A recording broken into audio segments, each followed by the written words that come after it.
Deep inside an ancient forest, older than memory itself, stood a broken stone castle. Moss swallowed its walls, and shadows clung to it even at noon. Travelers avoided the place.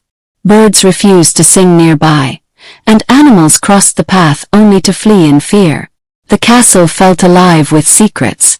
Everyone who lived near the forest warned their children, "Never go near the old ruins." But fear does not always stop fate.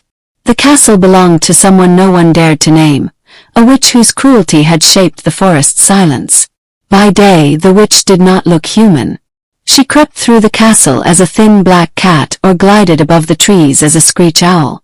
But when night fell, she returned to her true form, bent, gray-skinned, with a hooked nose and eyes that glowed like dying embers. She spoke to herself often. "Everything living belongs to me," she muttered. Beasts, birds, even wandering travelers feared her power. None who crossed her land escaped unchanged.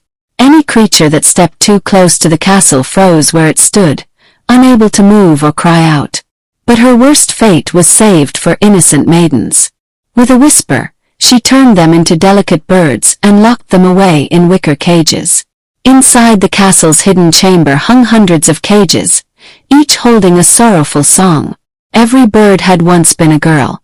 None had ever returned home. Beyond the forest lived a peaceful village of meadows and streams. There lived a young woman named Eleonora, known for her kindness and gentle beauty. She loved a young man named Rowan, steady and thoughtful, whose world centered on her smile. They had grown up together, and their love had matured quietly over time.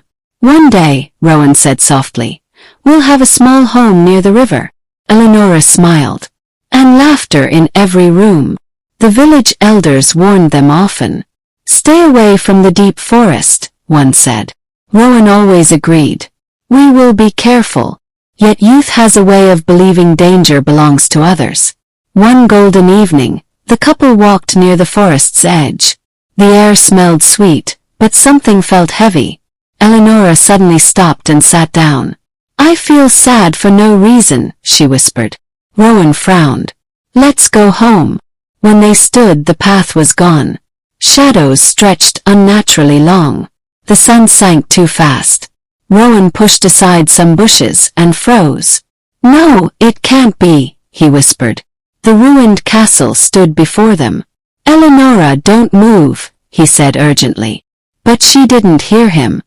Her lips parted, and a strange song flowed out, soft and haunting, as if pulled from her soul. Before Rowan could reach her, her voice turned into birdsong. Her body shrank, feathers replacing skin. "Eleonora," he cried. A nightingale fluttered where she had stood. Suddenly, a screech owl circled Rowan 3 times. His body locked in place. From the shadows, the witch emerged, smiling. "So sweet," she crooned, plucking the bird gently. Rowan's heart screamed as she vanished into the castle. When the witch returned, she stared at him. "When the moon touches the cage, you may move," she said coldly. The spell broke. Rowan collapsed, sobbing. "Give her back," he begged.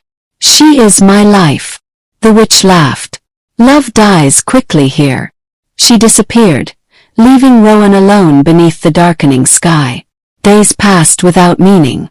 Rowan wandered, hollow with grief. He barely ate or slept. Eventually, he reached a distant village and worked as a shepherd.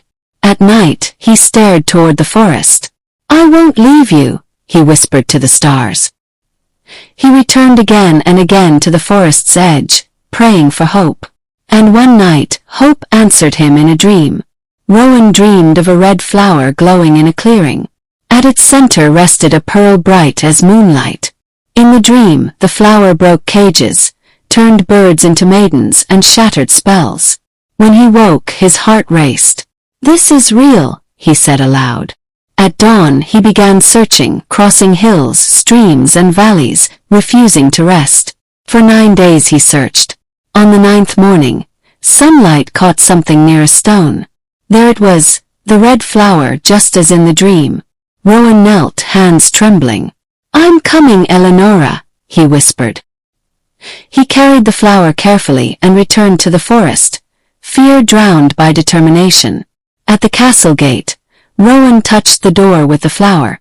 It burst open. Inside, wings fluttered sadly. He followed the sound to the chamber of cages. The witch stood there feeding seeds. "You!" she shrieked. She lunged, but an invisible force stopped her. "No!" she screamed. Rowan ignored her and searched the cages.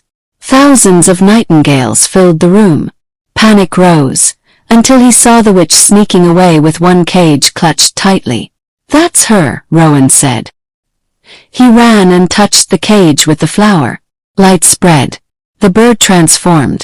"Eleonora!" She fell into his arms, crying. "You came," she whispered. The witch screamed. Rowan turned and touched her with the flower. Her power vanished. The cages shook and opened. Birds flew free. Some turned back into women, weeping with joy. Others flew on, forever birds but free at last. The castle fell silent. Hand in hand, Rowan and Eleonora walked into sunlight. The forest sang again. The castle stood powerless behind them. "We're going home," Rowan said. "Yes," she smiled, holding him tightly. The village welcomed Eleonora with tears and joy. Bells rang. Songs filled the air. "Love saved her," the elders said. And they were right. In time, Rowan and Eleonora married. Their home stood near the river, just as they had dreamed. Laughter filled every room. And the forest was never silent again. For courage, devotion, and hope had broken the darkest spell of all.